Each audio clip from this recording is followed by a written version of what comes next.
today is Friday, which is awesome, and it's sunny, and I'm out a bit earlier.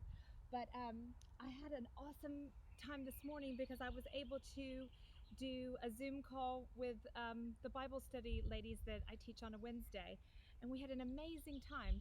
And one of the things that I was reminding them of, and maybe just this is because it's something that I'm struggling with, is the fact that I talked a couple of days ago about keeping things into perspective, and how sometimes maybe Jesus is asking us to kind of go out on that boat by ourselves with him, and to kind of look back at the crowds, at the hill, at the life that we were living, and to kind of see things with a new pair of eyes. And one of the things that I've been convicted of lately is that we are in a season where we can be guilty of saying, wow, this season is so good to be to have to stay home, because it's doing a lot of good work in other people like maybe who spend too much money, or other people who don't want to who don't normally spend a lot of times with their kids. This is so good for those people. Or even our politicians, we might say this is so good for our politicians, because now they're going to have to really like consider what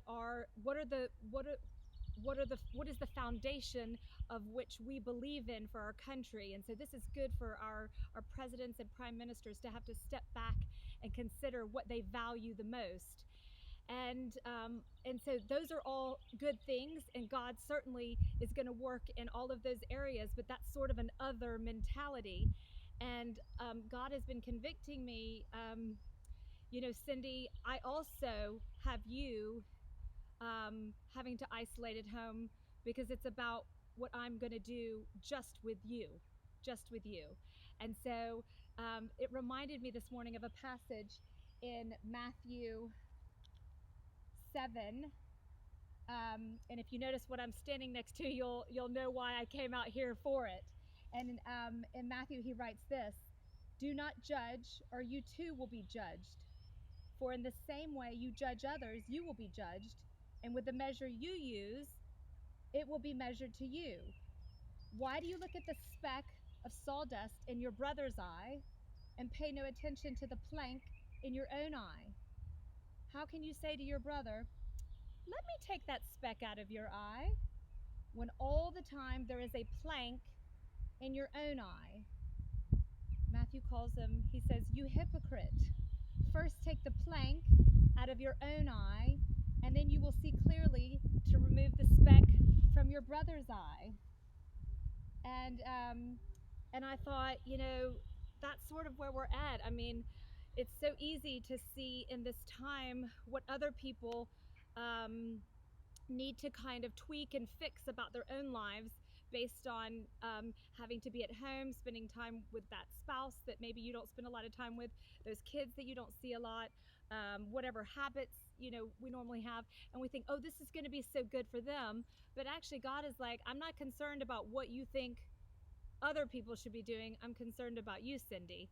And it was such a humbling thing. And so I talked with my girls about that today, to kind of say, hey, like, let's take a step back and consider, what is it that God's trying to teach me right now? Not all the stuff about what the news is saying, and oh yeah for them and them and them, but what is he trying to say just for me? So think about that today. And that is Matthew 7, 1 through 5. Maybe go have a read of that, and just say, God, and he does. And the funny thing is that it's not like God wants to make it just about me, so that because I'm in trouble or something like that. He does it because he loves us, and he wants to be in relationship with us, and he wants, because the things that maybe that he wants to kind of iron out in our lives